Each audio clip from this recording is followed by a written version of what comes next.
Suki Lambs! Magtitimpla po ako ngayon ng barbecue. Dahil marami akong bisita ngayong gabi, magtitimpla po ako ng barbecue. So, ito po ang aking ginger paste. Ito po ang aking coriander. Ayan, ilalagay ko na siya dyan. Lagi po ako naglalagay ng coriander. Ito po ang aking tawag dito, milk. Yan, naglalagay po ako nito sa aking barbecue para masarap. Ito naman po ang aking yogurt. Ayan.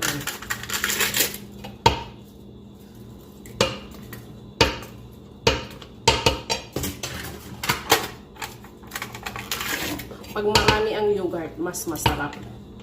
Ganon po ang aking barbecue. Kumbaga sa atin, sa Pilipinas, ang nilalagay mostly toyo. Pero alam nyo, ito mas masarap. Right? Tapos, ito naglalagay din po ako ng ginger powder. Meron na akong yung fresh na ginger, meron din po akong powder. Tinatansya ko na lang, hindi na ako nagtatakal-takal. Garlic powder. Pero, meron din akong garlic fresh. Tapos, ito naman po yung tandoori. Yan, tandoori na spices. Ito kasi parang siya, nakakapula. Yan. Ito naman ang aking sweet paprika. Yan.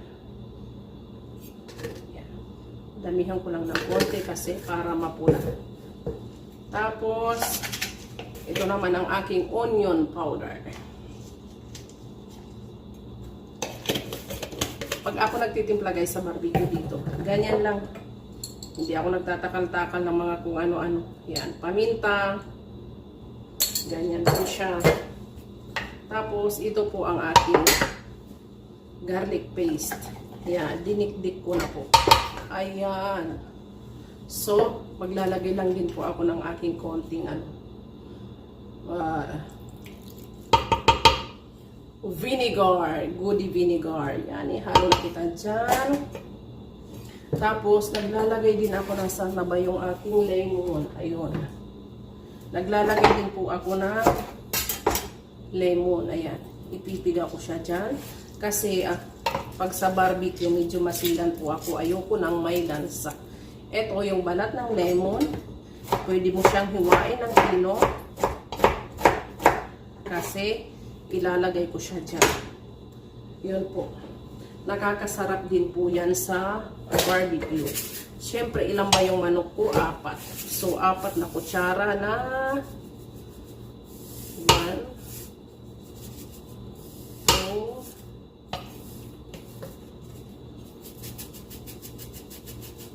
3. Ayan. Maubos na ang aking asin. Pwede ko siyang butasin kasi sayang naman. Meron pang laman nito ang loob. Ubos na talaga siya.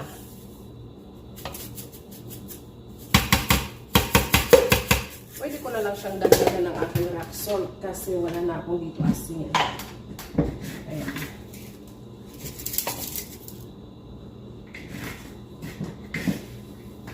Ganyan lang. Ganyan lang po ang aking barbecue. Very easy. Pero dapat nakamarinate siya ng maayos. Kaya ganyan po ang ginagawa ko. Dapat mahalo siya ng maayos. Binababad ko siya kahit mga 30 minutes lang.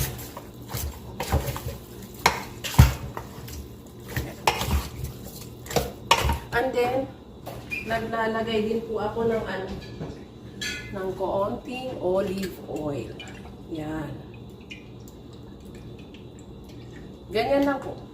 Ganyan lang ako pag nagtimpla, pero maniwala kayo sa hindi, nasasarapan sila.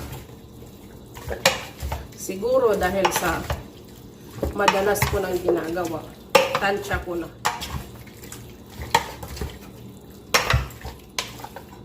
Ayan. So, ganyan po siya. O, diba? Pwede ka rin maglagay ng ng rosemary leaves. Yan. Yung rosemary leaves po, naglalagay din po ako nito. Para dagdag lasa din sa aking barbecue. O, diba? Ganyan lang po. Ganyan lang po ang aking barbecue.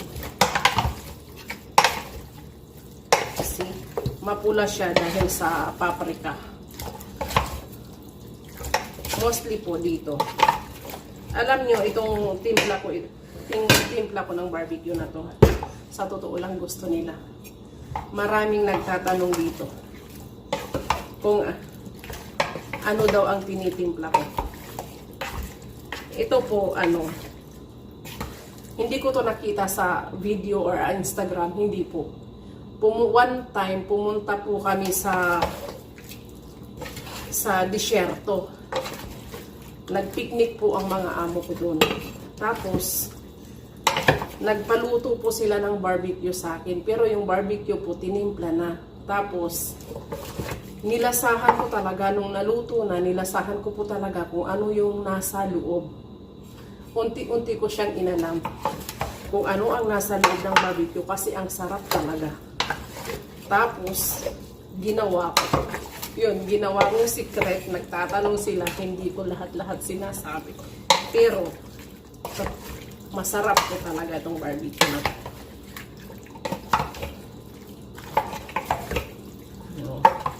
See? So, ayan na po siya. Ready na po. Ito na po ang aking barbecue. Ayan, naluto na siya. Nilagay ko lang dyan ang aking french fries sa gilid-gilid. So, ayan na po siya.